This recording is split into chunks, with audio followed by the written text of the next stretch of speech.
उधर आज बिहार में बीजेपी की 70 जगहों पर प्रेस कॉन्फ्रेंस होगी। ये प्रेस कॉन्फ्रेंस बिहार में असेंबली इंतखाबात को लेकर होगी। मरकजी और रियासती हुकूमत की कारकर्दगी को लोगों के सामने उजागर किया जाएगा। कॉन्फ्रेंस के जरिए हुकूमत की हुसूलियाबियों को भी गिनाकर करोड़ों वोटरों को रिझाने की भी कोशिश की जाएगी। पटना समेत मुख्तलिफ जिलों में बीजेपी के लीडर प्रेस कॉन्फ्रेंस करेंगे। तो बिहार इलेक्शन को लेकर बीजेपी जोरों शोर से मुहिम चलाने की तैयारी में है।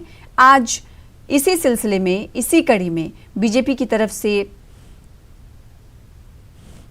प्रेस कॉन्फ्रेंस का इनेकाद किया जाएगा। और दूसरी तरफ अगर बात करें तो आज कोसी महासेतु का इफ्तिताह भी होने वाला है, जो कि कई सालों के बाद बिहार के लोगों को मिलने वाला है। हमारे साथ इन दोनों खबर पर मजीद अपडेट के लिए महफूज आलम जुड़ रहे हैं पटना से।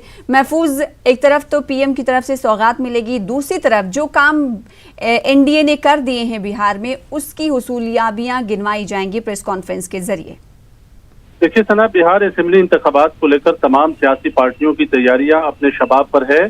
और इधर मरकजी हुकूमत और खास तौर से अगर बिहार की बात करें तो एनडीए की तरफ से अपनी हुसूलियाबी को बताने की भी एक कामयाब कोशिश की जा रही है। जिस तरह वजीर आजम ने, आपने देखा कि कई बार बिहार के लिए कई मुख्तलिफ सौगात जो है मिल चुका है। और आज 13 रेल प्रोजेक्ट का इफ्तिताह किया जा रहा है, जिसमें कोसी रेल महासेतु सबसे बड़ा एक तरह से कहें पुल है, जिससे लाखों लोग जो है उसको फायदा मिलेगा, लाखों लोगों को फायदा मिलेगा।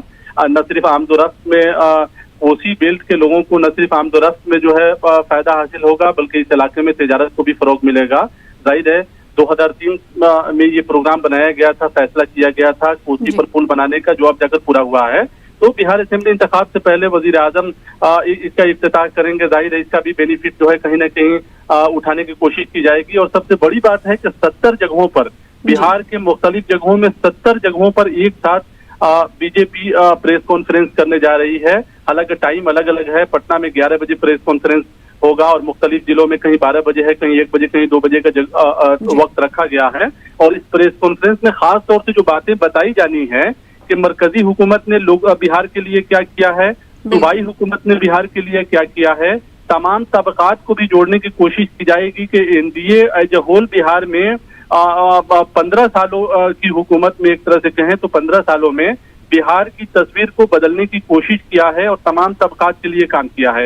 ये प्रेस कॉन्फ्रेंस के जरिए बताने की कोशिश होगी ताकि तमाम लोगों को जोड़ा जा सके एनडीए की तरफ से।